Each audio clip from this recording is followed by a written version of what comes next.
So if it's true that CIA had a hand in this assassination, how is it possible for them to amass so much power? How is it possible for them to become corrupt? And is it individuals or is it the entire institution? No, it's not the entire institution. My daughter-in-law, who's helping to run my campaign, was a CIA, in the clandestine services for all of her career. She was a spy in the weapons of mass destruction program in the Mideast and in China. And there's 22,000 people who work for the CIA. Probably 20,000 of those are patriotic Americans and really good public servants, and they're doing important work for our country. But the institution is corrupt, and because the higher ranks of the institution.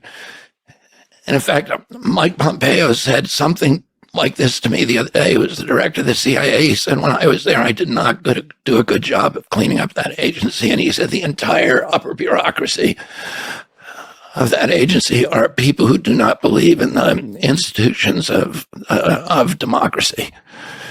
This is what he said to me. So I don't know if that's true, but I know that, that's significant. He's a smart person, and he ran the agency, and he was the Secretary of State. But it's no mystery how that happened. We know the history. The CIA was originally, first of all, there was great reluctance in 1947 that we had, for the first time, we had a secret spy agency in this country during World War II called the OSS. That was disbanded after the war because Congress said having a secret spy agency is incompatible with a democracy. Secret spy agencies are things that, like the KGB, the Stasi in East Germany, Savak in Iran, and PEEP in Chile, and whatever, all over the world. They're all have to do with totalitarian governments. They're not something that you can have. That it's antithetical to democracy to have that. But in 1947, we created it. Truman signed it in, but it was initially an espionage agency, which means information gathering, which is important. It's to gather and consolidate information from many, many different sources from all over the world, and then put those in reports. So the White House, so the president, can make good decisions based upon valid information, evidence-based, decision-making. But Allen Dulles, who was essentially the first head of the agency, made a series of legislative machinations and political machinations that gave additional powers to the agency and opened up the what they called then the plans division, which is the plans division is the dirty tricks. It's the black ops, fixing elections, murdering what they call executive action, which means killing foreign leaders, and making small wars, and bribing and blackmailing people, stealing elections, and that kind of thing. And the reason at that time, we were in the middle of the Cold War, and Truman and then Eisenhower did not want to go to war. They didn't want to commit troops. And it seemed to them that, this was a way of kind of fighting the Cold War secretly and doing it at minimal cost by changing events sort of invisibly. And so it was seductive to them. But everybody, Congress, when they first voted it in place, Congress, both political parties said, if we create this thing, it could turn into a monster and it could undermine our values. And today it's so powerful, and then nobody knows what its budget is. Plus it has its own investment fund, In-Q-Tel, which has invested, made, I think, 2,000 investments in Silicon Valley.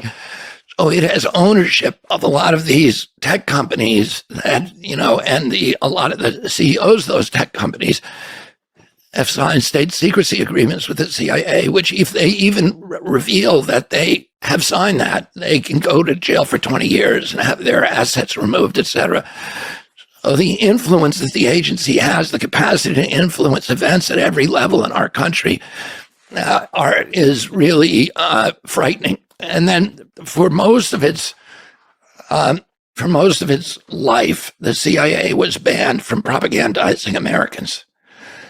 But we learned that they were doing it anyway. So in 1973, during the Church Committee hearings, we learned that the CIA had a program called Operation Mockingbird, where they had at least 400 members, leading members of the United States Press Corps, and the New York Times, the Washington Post, ABC, CBS, NBC, etc., who were secretly working for the agency and steering news coverage to support CIA priorities. And they agreed at that time to disband Operation Mockingbird in 73. But there's indications they didn't do that, and the CIA today is the biggest funder of journalism around the world. The biggest funder is through USAID. The United States funds journalism in almost every country in the world. It owns newspapers. It has journalists on it, thousands and thousands of journalists on its payroll. They're not supposed to be doing that in the United States, but in 2016, President Obama changed the law to make it legal now for the CIA to propagandize Americans. And I think, we can't look at the Ukraine war and how that was, how the narrative has been formed in the minds of Americans and say that the CIA had nothing to do with that. Well, what is the mechanism by which the CIA influences the narrative? Do you think it's indirectly? Through the press. Indirectly through the press, or directly by funding the press? Directly through key members. There's certain press organs that have been linked, to the agency, that the people who run those organs, things like the Daily Beast, now Rolling Stone, editor of Rolling Stone, Noah Schlackman, has deep relationships with the intelligence community, Salon, Daily Kos. But I wonder why they would do it. So from my perspective, it just seems like the job of a journalist is to have an integrity where your opinion cannot be influenced or bought. I agree with you, but I actually think that the entire field of journalism has